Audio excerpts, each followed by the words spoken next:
probably the #1 professional hazard is the behavior of 18 to 22-year-olds.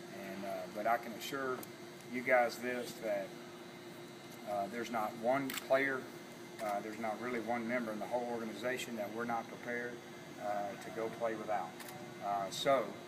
Despite the news, we always hate it when one of our players gets suspended, but despite the news, our focus is on the guys here and what our opponent is coming up next. It's a great quality opponent. So that's where we are. We had a real good practice, and players are going to get a couple of days off to recover physically, and then we'll crank up heavy game week come Sunday.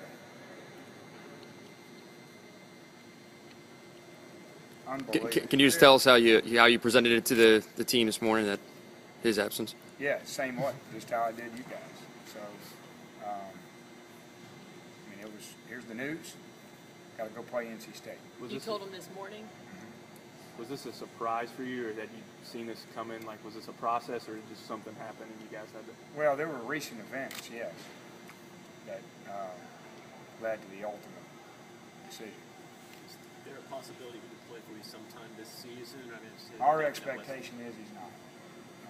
Certainly there's a process that we always respect, but our expectation is he's not. How do you decide as a coach how much you tolerate before the guy's just gone? That's probably one of the hardest things. And, you know, when you get into coaching, you got to say, okay, well, you know, what's our mission here? And certainly it's twofold. One, of course, is the mentoring, personal growth, personal development of young people. We're in the young people business. And the second, of course, is to go out there and develop them as players and get them to win football games.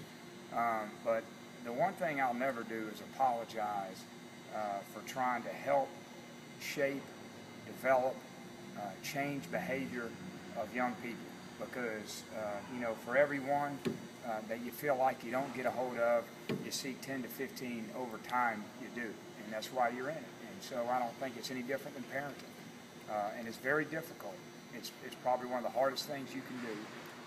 And I know on the outside, sometimes coaches get criticized because the perception of it's all about winning. But when you're really in it and you get close to these families and players, it's a tough thing. It's a tough thing.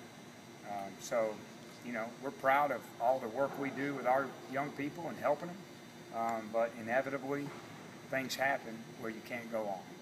And you know what? I don't think it's limited to athletes. You know, I don't. We all have been there where sometimes, you know, everybody reaches a point where they're doing something wrong and then they change behavior. And when that point is, it's different for everybody. Sometimes the real threat of losing something you value becomes that change, and then sometimes you have to actually lose it to change. Derek, this happened